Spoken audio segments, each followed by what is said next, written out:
Media అనేది ఇప్పుడు మీకు సమస్యలు చెప్తారండి. గవర్నమెంట్‌కి ఇలా విన్నవించుకుంటున్నాం అంటారు. అది చేరవేయడమే మీడియా అంతే. పని గాని దానికోసం మనం ఎందుకు మీడియాకి మన ఆడపిల్లల లైఫ్‌ని మీరు లైఫ్ డిస్టర్బ్ చేసుకుంటున్నారు?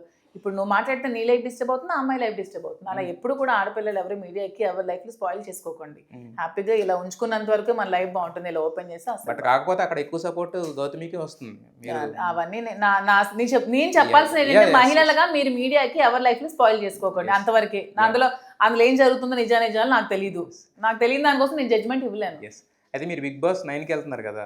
మీ ఫైనల్ స్టేజ్ ఏముంటది అనుకుంటున్నారు 'బిగ్ బాస్‌లో'? నేను అస్సలు అనుకోవట్లేదు. రన్నర్ అప్పా? విన్నర్ ఏదో ఉంటది కదా! ఒక అసలు ఎక్స్‌పెక్టేషన్. అసలు ఎక్స్‌పెక్ట్ చేసుకొని వెళ్తే మనం డిప్రెస్ అవ్వాల్సొస్తది.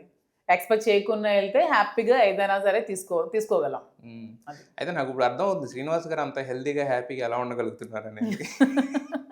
అంటే ఇంత ఆప్టిమిస్టిక్ వైఫ్ ఉన్నప్పుడు ఆబ్వియస్‌గా. అంతే కదా! ఎక్స్‌పెక్ట్ చేసుకున్నాను. నేను టాప్ 5లో ఉండాలని ఎక్స్‌పెక్ట్ చేసి వెళ్ళాను. వీక్‌కే ఎలిమినేట్ అయ్యి వచ్చాను. బాధపడాల్సొస్తది. నా గేమ్ నేను ఆడాలి. నేను జనాలకు దగ్గర అవ్వాలి. నేనేంటో చూపించుకోవాలి. అది ఎన్ని రోజులు ఉంటానో, జనాలు ఎన్ని రోజులు నాకు ఉండాలని నిర్ణయిస్తారో, వాళ్ళు ఎంతవరకు ఓట్స్ వేస్తారో వాళ్ళ మీద ఆధారపడుతుంది.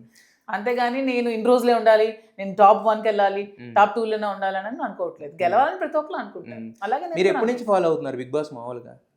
నేను ఎన్టీఆర్ స్టార్ట్ చేసినప్పటి నుంచి కూడా సీజన్ 1 చూసేదాన్ని. నుంచి. అంటే రెగ్యులర్ గా చూడడానికి మాకు టైం ఉండదు. వీకెండ్స్ మాత్రం సాటర్డే సండే ఖచ్చితంగా చూసేవాళ్ళం. సో మరి ఇప్పుడు మీరు 'బిగ్ బాస్' దగ్గరగా చూసారు. ఇప్పుడు లోపలికి వెళ్ళబోతున్నారు. స్ట్రాటజీ అంటే నాకు స్ట్రాటజీ ఏం లేదు. నేను ఎలా ఉందో అలా ఆడదన్నారు. వీటన్నిటితో పాటు ఫిజికల్ గేమ్స్ అనేవి అక్కడ క్రూషియల్‌గా ఉంటాయి కదా! సో ఫిజికల్ గేమ్స్‌కి రెడీనా ఫిజికల్‌గా? నేను చిన్నప్పుడే కబడ్డీ ప్లేయర్‌ని. దీని వరకు గేమ్స్‌లో అన్నిట్లో కూడా ఉంటాను. అక్కడ ఏం ఫిజికల్‌గా ఒలింపిక్స్ గేమ్స్ పరిగెట్లు ఏదైనా పీటీ ఉషలో పరిగెట్టించారు కదా! చిన్న చిన్న టాస్క్‌లు ఉంటాయి. ఆడగలను, ఆడతాను. నా ఎఫర్ట్స్ పెడతాను. గెలిచినా ఓకే, ఓడిపోయినా ఓకే. ఏదైనా దేనికైనా సో ఈ సీజన్ మొత్తం ఫాలో అయ్యారా? చూస్తున్నాను.